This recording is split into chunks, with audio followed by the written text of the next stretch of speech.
Verbalizing unmet emotional needs is a very vulnerable, tenacious practice. And here's why. Just think about it. In order to be able to vocalize your unmet emotional need, you have to have slowed down enough and looked yourself square in the face and come to the conclusion that something is not right.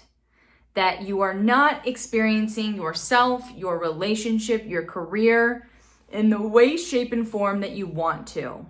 And full disclaimer, the puppy's snoring. So sorry if you hear that.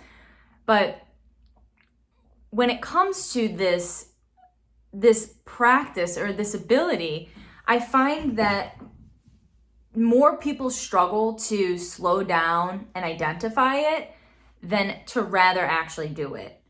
And that's where I'm wanting to kind of put that out there, because a lot of people, it's easy to think, oh, I have a low EQ, or I'm a bad communicator, I'm not an introspective person. And it doesn't take any of that.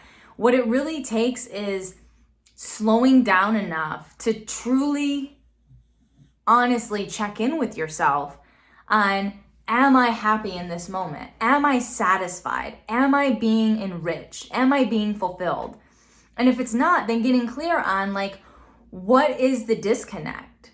What is preventing you from feeling that?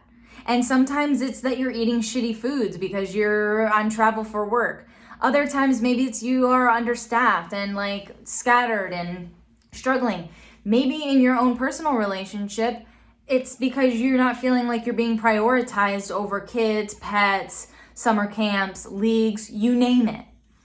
And this all then boils back to that inner dialogue, that inner part of you that's like, yo, I exist. When do I get to feel good? When do I get to have attention? And that's your responsibility to speak on the behalf of that portion of you. And it's hard. I just had to do it on Wednesday. I had to send a text because I got to a point in the day where I'm like, I'm not feeling invaluable. I'm not feeling important. And I have to communicate it to my partner, because otherwise she's in her own world thinking that things are Cheerio and fun and chipper, and they're not. What I need is to have that support and to have that undivided time or attention during specific parts or specific days of the week to be reminded that I am. Because otherwise we just go from this output, or when things are coming in and that we're pissed off about, we just kind of reserve it, store it, hold it, contract it, and it's not worth it. It's all going to boil up sooner rather than later. So around the whole concept of verbalizing unmet emotional needs, I really find that the hardest part is slowing down and getting real with yourself. And then taking ownership in how you're creating that. And that may be your actions or inactions are creating that. But if it's having to deal with someone else, you need to verbalize it. So whether it's writing a letter, sending a text, verbalizing it, saying, you know what, the story I'm making up is, or, hey, is your intent to make me feel this way? Because when we're not doing that, we're not resourcing then the openness, expansiveness that lies within not only ourselves to be able to flow throughout the day, but our ability to connect and create with ourselves or other people.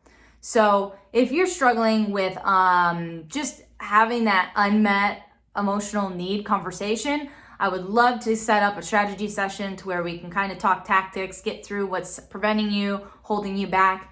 And in the meantime, again, any suggestions, any conversations that you'd like or topics that you'd like me to bring up, please don't hesitate to shoot them my way via email and or social media. And again, have a blessed day.